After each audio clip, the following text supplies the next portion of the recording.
Bonjour à tous, à tous. Bonjour à tous. Salut à tous. Salut à tous. Oh putain, j'arrive pas. Bonjour à tous, c'est Vince et aujourd'hui on part en live. C'est trop chiant. Ah, bonjour à tous. J'arrive pas. J'arrive pas à trouver le ton. Bonjour à tous. Salut les gens, bienvenue sur ma chaîne de Vince part en live. Alors là, je vous récupère juste après le dodan. Hop, pour voir si la caméra tient. Elle tient, c'est parfait. Bonjour à tous, c'est Vince et aujourd'hui, on part en live. Qui c'est qu'on va rencontrer aujourd'hui? On va rencontrer Pascal pour commencer les vidéos sur les fiches métiers. Pascal, c'est une amie à moi. Elle est éducatrice canin. J'espère qu'on dit comme ça.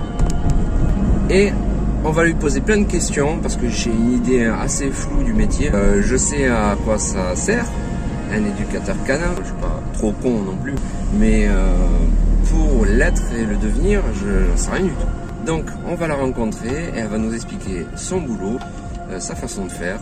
On se retrouve là-bas avec elle, si on arrive, si je trouve l'adresse. Si ça fait beaucoup de si. Aujourd'hui, je vous présente une amie, Pascal. Voilà, bonjour Pascal. Salut. Si on est venu ici aujourd'hui, c'est tout simplement pour commencer les vidéos concept métier. On va partir sur un métier qui est peu commun et on va essayer de l'expliquer. Première question, tu es éducatrice canine, éducatrice canin? Éducatrice canine. On dit canine. Éducation canine, donc éducatrice canine. Parfait. Ça fait combien de temps que tu as commencé ça? Ça fait 3 ans.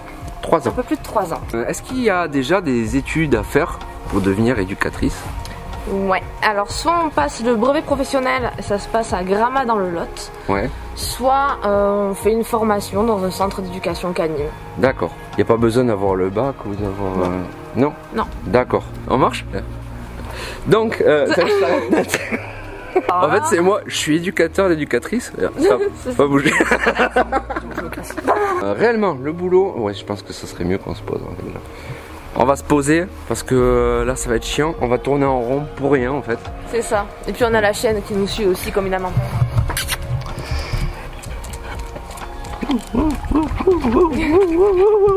Pour devenir éducatrice. Éducatrice canine. Voilà. Ouais. Pas besoin d'avoir le bac, il n'y a pas un niveau d'études requis. Non. Pour le brevet professionnel, c'est alors je sais plus si c'est sur 1 an ou 2 ans. Moi je l'ai pas fait. Moi j'ai fait une formation sur 1 mois. D'accord. Et par contre pour travailler en centre canin, ouais. Normalement il faut le brevet professionnel. À la base je suis commercial automobile. Oui. Je fais pas mal de choses. Ça te vient d'une passion ou c'était vraiment un besoin? Alors pas du tout. En fait j'ai changé radicalement de métier à cause de ma chienne. D'accord. Que j'ai eu à la SPA, qui avait de gros problèmes de comportement, d'agressivité. D'accord. Parce qu'il se trouve que c'était une chienne réformée de la police. C'est pour ça qu'elle fouille mon sac? Ouais, c'est ça. Elle était pas dans la fouille pourtant, elle était plus simple. Ah d'accord, bon ok. Chic. C'est pas pour ça alors. Non. Et comme il n'y avait pas beaucoup d'éducateurs canins, voire pas du tout, qui voulaient la prendre en laisse, et à part la bourrée de saucisses et de fromage, il n'y avait pas de résultat quoi. Ouais. Donc... Pardon, j'ai l'esprit tordu. Elle voulait... Oh. Tordu. Pardon, t'entends ce qu'on dit? Oh, t'as vu ça? C'est pas possible. Ah, tu baves. C'est la chienne. C'est pas moi. Donc il y a un truc intéressant que tu me disais, quand tu reçois les chiens, déjà comment tu t'y prends? Comment tu fais déjà, tu fais un bilan? Ouais, c'est-à-dire que les clients me contactent, ils m'expliquent un petit peu le problème qu'ils rencontrent avec leur chien. Ouais. Donc je fais un bilan comportemental et ensuite par rapport à ça je propose un forfait ou sinon des explications à la maison, etc. En fait il va y avoir différents programmes éducatifs, soit ça va être pour des chiots, soit ça va être pour des chiens adultes, ça peut être pour du dressage simple, marche au pied, assis, couché, pas bouger, tout ça. Mais ça peut être aussi pour des problèmes de comportement. Chien craintif, agressif, traumatisé, etc. Ouais. Donc on s'adapte. Est-ce que c'est le même travail si tu récupères des personnes qui ont acheté des chiots? Ouais. Ou alors, comme dans mon cas, des chiens qui sont déjà adultes qu'on a récupérés à la SPA? C'est pareil. Ouais. Après, ça dépend le passé du chien de SPA. Ouais. S'il a déjà eu des bases éducatives ou si vraiment... Une avion. Il y a le bateau qui va passer derrière. On a le tram, ah ouais. Il y a tout à reprendre, que ce soit pour un chiot ou un chien adulte, c'est pareil. D'accord. C'est le même boulot. Ok. Peut-être plus facile sur un chien adulte quand même. Il est plus apte à se concentrer et à comprendre les choses. C'est quoi les plus grosses demandes, on va dire? Oh, bah, tout ce qui est marche en laisse. Ouais. Le rappel aussi, quand le chien tu l'appelles et que par ailleurs. Ouais. C'est allez, salut.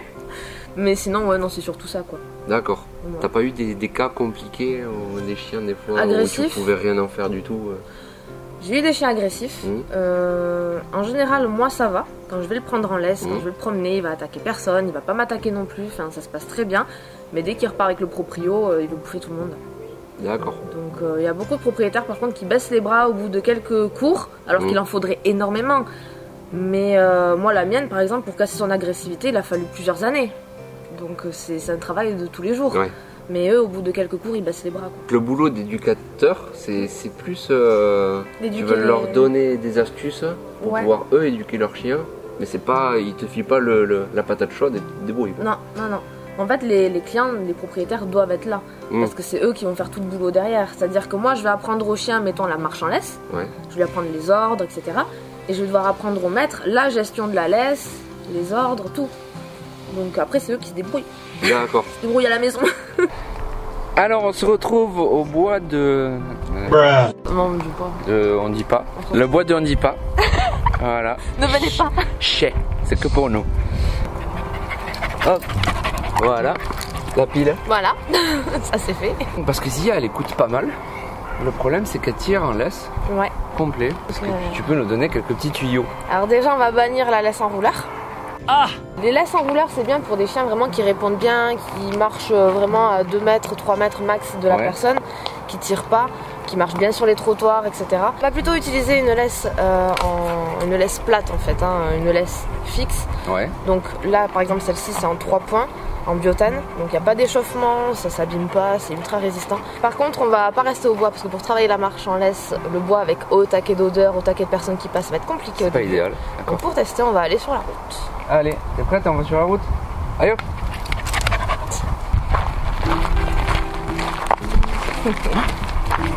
Oh non!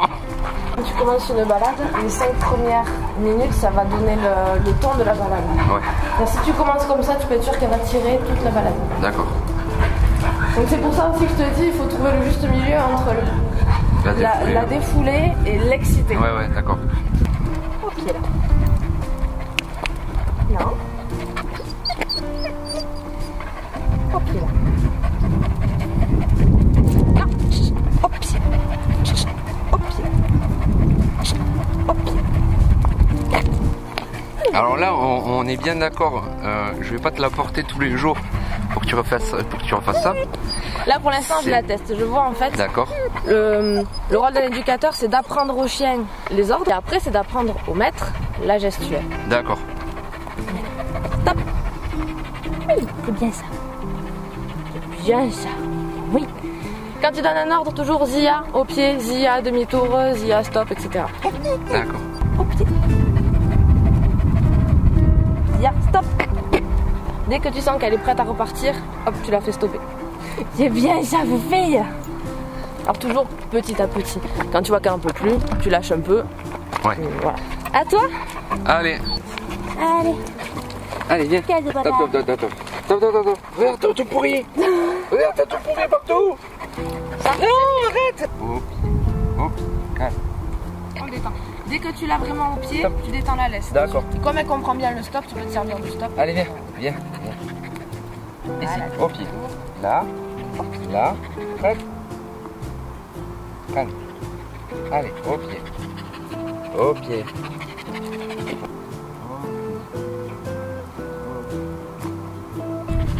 Stop. Là, viens. Allez. Bien, stop. Bien ça. Regarde là. Il faut que je le fasse tous les jours. Alors ouais, tous les jours. D'accord. Dès que tu la prends en laisse, tu la travailles un petit peu. Ouais. Vu qu'elle n'a pas l'habitude de se concentrer et qu'elle est en surexcitation, tu essaies de la détendre un petit peu avant. Ouais. Ensuite, tu commences à la calmer et après, tu peux travailler en laisse. Tu fais par exemple 10 minutes de laisse, hop, tu la détends. D'accord. Parce qu'on le voit déjà au bout de 5-10 minutes, elle commence à bâiller, à plus en pouvoir. Donc hop, tu détends. Surtout si jamais elle se met à t'aboyer dessus pour obtenir quelque chose, que tu la lâches ou que tu avances parce que tu t'es arrêté, n'importe quoi, tu ne repars pas. D'accord. Tu ne lui donnes pas ce qu'elle veut quand elle aboie. T'attends qu'elle arrête d'aboyer. Sinon, elle va comprendre qu'en aboyant, elle obtient ce qu'elle veut. Ok, d'accord. Elle va te péter les oreilles. D'accord. Et dans le meilleur des cas, au bout de combien de temps je vais voir vraiment le changement? Parce que souvent les gens, ils sont démoralisés parce qu'ils se disent oh ça va prendre 30 ans. Non, non, non. Mais si tu t'y tiens bien, vu comment elle est intelligente, je pense qu'au bout de... Après ça dépend aussi le rythme d'entraînement et tout. Ouais. Mais au bout d'un mois, 2 mois, tu peux avoir une jolie marche au pied quoi. D'accord, ah ouais, aussi rapidement. Ah oui, oui, oui. Mais pour son âge, ouais. Ok.